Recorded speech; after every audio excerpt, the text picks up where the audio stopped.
Well, it's a really important question, and it's sort of how long have you got? I think one of the reasons Baby Peter happened in Haringey, 8 years after Victoria Climbié died in Haringey, is that there's a culture of secrecy, closing ranks, and a lack of transparency. So I think the obvious things are things like training and support for social workers who have the really hard end of the job, and enabling them to use their critical faculties to recognise, when you go into a house, everyone read that Baby Peter had many injuries but was smeared with chocolate over his face.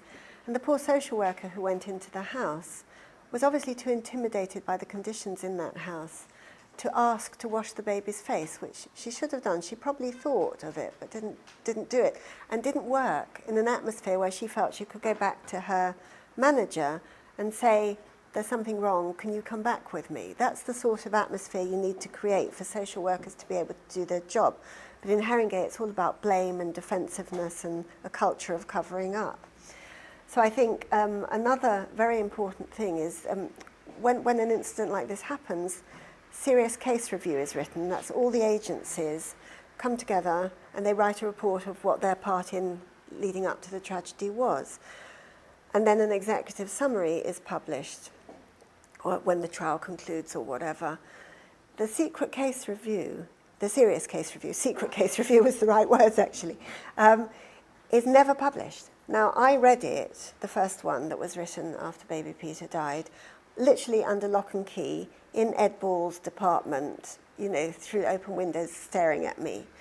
What that document contains, and I'm still not allowed to speak about it, but I go this far in saying that it is full of a series of small but cumulative failures by every individual and every agency. It is a litany of casualness, and I think people would be so shocked if they could read it and see that things like files misplaced or lost, appointments not kept and no one bothering to find out why the mother didn't turn up, handovers not done, those kind of meetings not attended, that is what let Baby Peter slip through that net. And we all collectively have to take responsibility. If we see something or think something, voice it.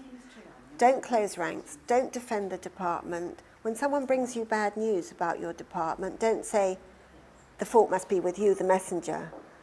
Take it in, open it up, and only that way are we going to make sure that we give a better service to children. We're not ever going to be able to stop a child from being born into a family where they find instead of love they get sort of misery and cruelty, unfortunately. But we can and should do better than we've been doing.